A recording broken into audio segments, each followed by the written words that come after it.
Igitondo cyiza bene data, turabashuhuje mugire igitondo cyiza. Iyi ni ya kipe tugarukanye, njyewe nitwa Nzabamwita Pierre, haba ndi kumwe na Nshimyumukiza David.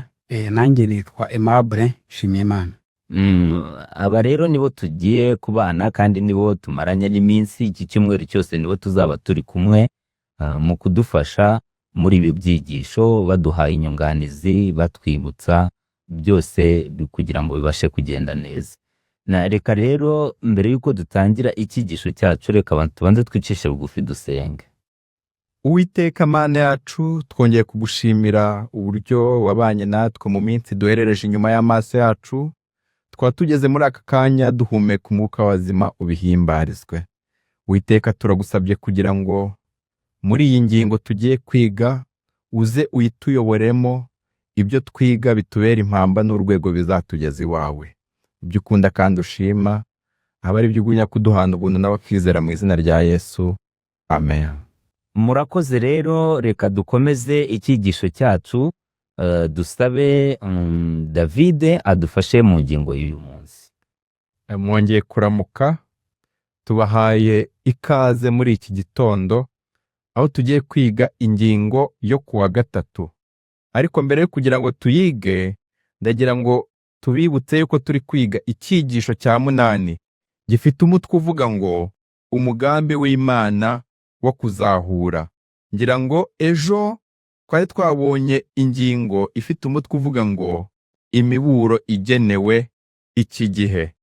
Ngira ngo twari twabonye ko imiburo igenewe iki gihe, muri make imiburo igenwe muri iki gihe, nuko abantu bagomba kumva ukuri kwa Bibiliya, ntibafungurira amatwi kumva ibyo bishakiye, ibihuje n'ubushake bwabo.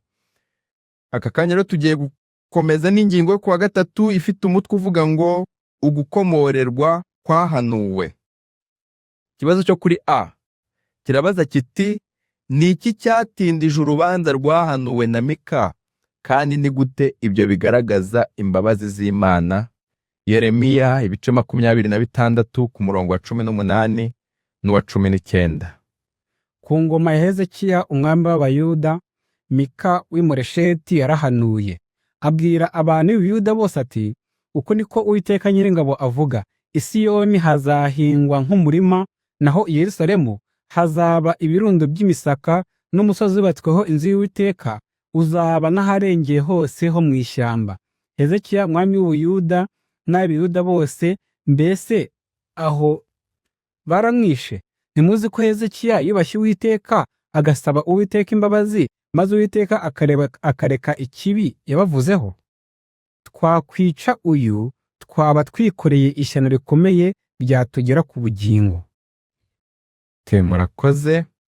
Ngira ngo rero hano arabaza ati, ni iki cyatindije urubanza rwahanuwe na Mika, kandi ni gute ibyo bigaragaza imbabazi z'Imana? Ngira ngo rero hano haragaragaza yuko icyatindije urubanza rwahanuwe na Mika nuko Hezekiya yasabye Imana imbabazi, arayinginga kugira ngo ibiretse gukora ibyo, iguhana abo bantu nk'uko yari yarabivuze. Ikibazo cyo kuri B kirakomeza kibaza kiti, ni irihe sezerano Imana iha abanesheje, kandi ni gute ibyo byerekeza ku gukomorerwa Edeni? Mika ibice 4 ku murongo wa 1 n'uwa 2. Reka dusabe Aimable ahaturebere. Ariko mu minsi y'imperuka, umusozi wubatsweho urusengero rw'Uwiteka uzakomerezwa mu mpinga z'imisozi, ushyirwe hejuru usumbe iyindi, n'amoko azawushikira. Kandi amahanga menshi azahaguruka avuga ati, nimuze tuzamuka tujye ku musozi w'Uwiteka no mu rusengero rw'Imana ya Yakobo, kandi izatuyobora inzira zayo tuzigenderemo. Kuko i Siyoni ariho hazava amategeko, n'i Yerusalemu hazava ijambo ry'Uwiteka. Amen. Murongo wa 6 kugeza kwa 8, Uwiteka aravuga ati, uwo munsi nzateranyiriza hamwe abacumbagira, kandi nzakoranya abatatanirijwe nabo nababazaga, kandi abacumbagiraga nzabagira abarokotse n'abatatanijwe kure mbagire ishyanga rikomeye, kandi Uwiteka azabategeka ari ku ngoma ye i Siyoni uhereye ubwo ukageza iteka ryose. Nawe munara w'umukumbi, umusozi w'umukobwa w'i Siyoni, ubutware bwa mbere buzakugarukira, ni ukuri ubwami buzaba ubw'umukobwa w'i Yerusalemu. Amena. Agira ngo rero hano ikibazo cyatubazaga kiti, ni irihe sezerano Imana iha abanesheje, kandi ni gute ibyo byerekeza ku gukomorerwa i Siyoni? Ngira ngo rero hano twabonye yuko nk'uko twabibonye mu ngingo za mbere, twari twarabonye yuko i Yerusalemu hari urusengero, hazaba amashyamba, i Siyoni hagahingwa. Muri make bari barahanuriwe ibyago bizabaho. Ariko hano muri Mika igice cya 4 hatweretse yuko ngo mu minsi y'imperuka wa musozi wubatsweho urusengero uri Yerusalemu twabonye yuko uzakomorerwa, mu mpinga z'imisozi agasirwa hejuru. Muri make hano twabonye imigisha Uwiteka azaha ubwoko bw'Abisiraheli. Ngira ngo iri ni ryo sezerano Uwiteka aha abanesheje, kuko ngo n'abacumbagiye azabakomeza, abari baratataniye mu mahanga azabagira ishyanga rikomeye. Iyi niyo migisha Uwiteka asezeranira abanesheje, kandi ibi ngibi ni nabyo byerekeza ku buryo tuzahabwa Edeni. Ikibazo cyo kuri se kirabaza kiti, ni gute Mika hamwe n'abandi bahanuye iby'iyo ntsinzi iheruka? Mika ibice 4 ku murongo wa 10 kugera ku wa 12. Umurongo wa 10 haranditse ngo, ubabare ugire ibise byo kubyara, mukobwa w'i Siyoni we, nk'umugore uri kunda, kuko ugiye gusohoka mu mudugudu ukaba mu gasozi, ndetse uzajya n'i Babuloni, niho uzarokorerwa, niho Uwiteka azagukiriza akuvane mu maboko y'ababisha bawe. Ubu amahanga menshi ateraniye gutera, aravuga ati, i Siyoni nihangizwe, amaso yacu arebe ibibi tuhifuriza. Ariko ntibazi ibyo Uwiteka atekereza, kandi ntibumva n'imigambi yuko azabateraniriza hamwe nk'imiba irunze ku mbuga. Hano harabaza ati, ni gute Mika hamwe n'abandi bahanuye iby'iyo ntsinzi? Ngira ngo rero hano babigereranyije n'umukobwa uri kunda. Hano ngira ngo batweretse yuko ngo ubabare ugira ibise nk'umukobwa uri kunda. Ngira ngo iyo umuntu ari kunda yitegura kubyara, aba ari kubabara, ariko aba afite ibyiringiro by'uko nyuma y'uwo mubabaro agiye kugira umunezero. Ngira ngo rero babihanuye babigereranyije n'uwo mukobwa uri kunda. Mureke dusome amagambo ari kuri B ku isubi ya mbere mu gitabo cy'abakurambere n'abahanuzi, paje ya 642. Hari amagambo agira ati, kubw'intsinzi yari yagize ubwo yateshuraga umuntu mu nzira yo kumvira Satani, yahindutse imana y'iyi si.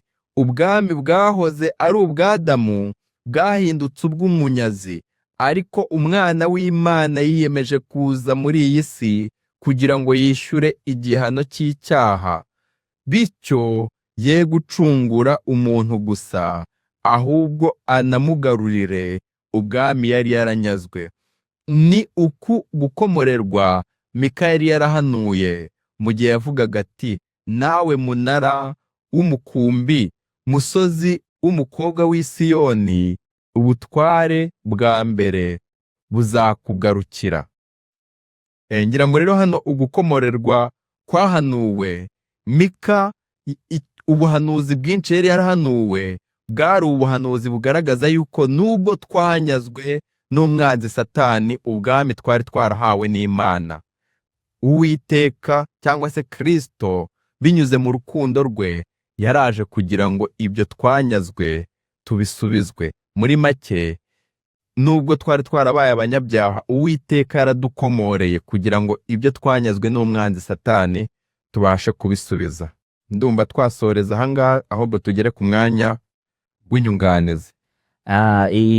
iki cyigisho ni icyigisho cyiza cyangwa se kigaruye ihumure ku bantu, kuko Uwiteka nubwo ahana ariko yihutira no kugira imbabazi.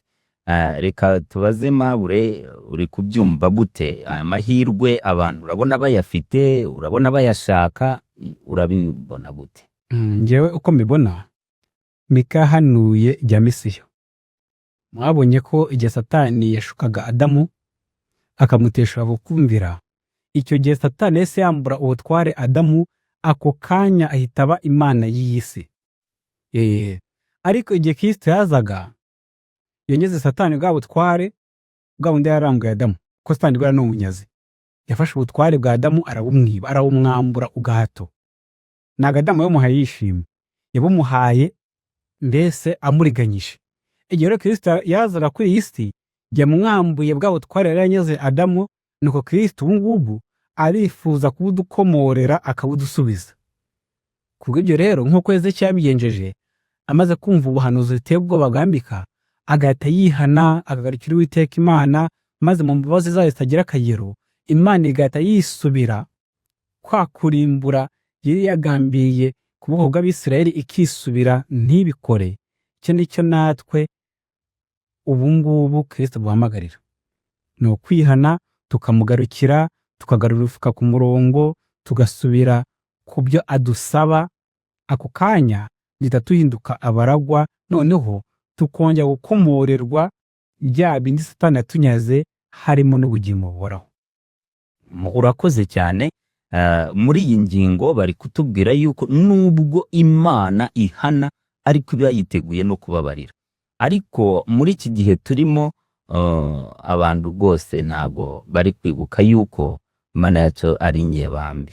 Kandi twabonye yuko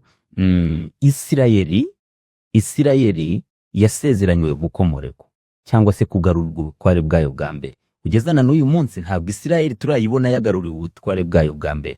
Byumvikane yuko iki gihe cyo gukomorerwa na n'uyu munsi turacyakirindiriye, turacyagitegereje, kuko Abisirayeli ku mubiri bategereje Abisirayeli mu by'umwuka kugira ngo habeho gukomorerwa. Iyo minyago yose ishyirwe hamwe noneho ikomore. Ayo ni amahirwe dufite, ariko benshi ntabwo bayishyiyabona. David, urabibona? Hano rero ngira ngo twarakomorewe, kubera yuko dukurikije uko twize iki cyigisho, nayo ugerageje kureba amagambo ari mu mwuka w'ubuhanuzi, agaragaza neza yuko abantu benshi iyo habaye urubanza baba bafite amatsiko, banahinda umushyitsi w'imyanzuro igiye kuva muri urwo rubanza. Hano rero imyanzuro yagombaga kuva mu rubanza yarasohotse. Mika yavuze iby'akaga kari kagiye kugwira Isiraheli, ariko Uwiteka aza kubakomorera, abagirira imbabazi. Hano rero ngira ngo ni nabyo muri iki gitabo batwereka uburyo ngo abahanuzi benshi bagiye berekwa iby'aya masezerano, bahoraga bafite amatsiko yo kumenya bati ariko ibi bintu bizarangira gute. Rero hano ngira ngo ugukomorerwa kwahanuwe nuko ibyo twari twaranyazwe n'umwanzi Satani, Yesu binyuze mu gitambo cye yarabidusubije. Mu munota umwe, Aimable. Njyewe icyo nakongeraho gitoya ni uko twese nk'uko David abivuze twakomorewe agakiza. Ubu ngubu turabaragwa b'Ubwami binyuze mu kwizera Yesu Kristo. Ni muri cyo tugendere mu byo Kristo adushakaho kubwo kwizera umunsi ku wundi mu izina rya Yesu. Amena. Murakoze cyane rero, reka dushimire abo twafatanije muri iki cyigisho muri iki gitondo. Bakoze, kandi mujye mwibuka kohererezanya ibi byigisho. Niba ugeze kuri channel ari bwo bwa mbere, wibuke gukora subscribe, hanyuma twese hamwe tujye dukomeza kuryoherwa. Kandi ugize ikibazo yakwandika hepfo muri comment, akandikamo ikibazo cye natwe tukagisubiza. Murakoze, Imana ibaha umugisha, mugira umunsi mwiza.